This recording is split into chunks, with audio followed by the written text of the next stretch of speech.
2027-28 मध्ये नाशिक येथे होणाऱ्या कुंभमेळ्याच्या पार्श्वभूमीवर पंचवटी, गंगाघाट व रामकुंड परिसरात नाशिक महानगरपालिका पंचवटी अतिक्रमण विभागाने धडाकेबाज अतिक्रमण मोहीम सुरू केली आहे।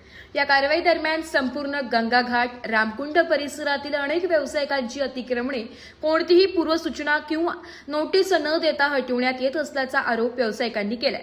व्यावसायिकांच्या वतीने ही कारवाई बेकायदेशीर असल्याची तक्रार करण्यात आली असून न्यायालयाची परवानगी असताना मनपाकडून थेट दुकाने हटवली जात असल्याचा दावा करण्यात येतोय। कोणताही कालावधी न देता अचानक सुरू करण्यात आलेली ही मोहीम म्हणजे व्यावसायिकांवर अन्याय असल्याची भावना परिसरातील व्यापाऱ्यांनी व्यक्त केली आहे। या कारवाई दरम्यान रामघाट परिसरात तणावाचे वातावरण निर्माण झाले। यावेळी नाशिक मनपाच्या पंचवटी अतिक्रमण विभागाच्या मुख्याधिकारी डॉक्टर संगीता नांदुर्डीकर, अतिक्रमण निर्मूलन अधिकारी, कर्मचारी, सुरक्षा रक्षक तसेच पंचवटी पोलीस स्टेशनचे अधिकारी व कर्मचारी मोठ्या संख्येने उपस्थित होते।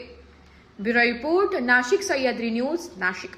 ही सरकार भामटी यांनी सर्व भामटेगिरी केली, एकाला सुद्धा नोटीस नाही दिली आणि लगेच राजकीय काम करून टाकली। मत देऊन आम्ही चुकी केली। मुर्दाबाद, मोदी पण मुर्दाबाद।